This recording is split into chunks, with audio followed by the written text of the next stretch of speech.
Hi, this is Nick Freitas, and welcome back to Making the Argument. And I've got great news for you. If you've been hanging around listening to this podcast, waiting for that podcast that would probably get me in a ton of trouble with a bunch of people, congratulations, you made it. Here it is, episode 34, and this is the episode where I guarantee I'm going to say a bunch of things or put forward a bunch of theories that is absolutely going to infuriate a number of people. So again, enjoy. When you start treating criminal activity as if it is almost entirely a result of circumstances or poverty or a failure in some way of the state to intervene. When you treat inanimate objects as if they're the ones with agency instead of the person actually committing the act. When you treat every single criminal activity as if it is a direct result of mental health issues, what you're telling someone is that it's not their fault because they have a mental health issue. It's not their fault because circumstances were not ideal or were even bad. And so as a result, they don't bear responsibility. And he talks about this cultural mentality that goes back to this whole idea of it's not your fault and therefore it's not your responsibility, where now those students which do work diligently to try to improve themselves are actually punished by their peers. It's this idea that working hard and studying is a betrayal of your class or your culture that you were born into. It's not seen as a mechanism for advancement and a mechanism that is open to anybody that's willing to try and work hard. No, it is a betrayal of their social class. That if you have a student that has difficulty learning or is dealing with a horrendous home life, that we shouldn't make extra efforts to be able to help that student come along. But the whole strategy there should not be to lower the standards in order to prevent a loss of self-esteem. The solution should be to provide additional help to help them meet the standards. You might be thinking to yourself, well, yes, we want the people that are in the worst circumstances to be able to have the funding necessary. That has a lot of superficial plausibility to it. But the other question you have to ask yourself is, what sort of choices is that encouraging? Right? Why would we perpetuate a system which tells you that the more attempts you make at self-improvement and the more successful results you have as a result of making good decisions, the more we're going to punish you or deny you the benefits you need to get that little bit extra in order to raise your circumstance? That's now punishment?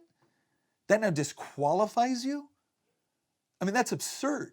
That's another condition created by the welfare state and by the politicians that push it. It's this idea that you having access to education or healthcare, that these aren't services that are being provided by somebody else that had to work hard in order to make it possible. No, these are your rights.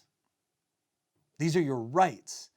Now, I've talked about in other episodes how you can't have a right to the property or labor of somebody else. To do so is to essentially subject somebody else to slavery in order to meet your own needs. You can't have a right to those things. You can't have an inherent right. You can have a contractual right, but you can't have an inherent right.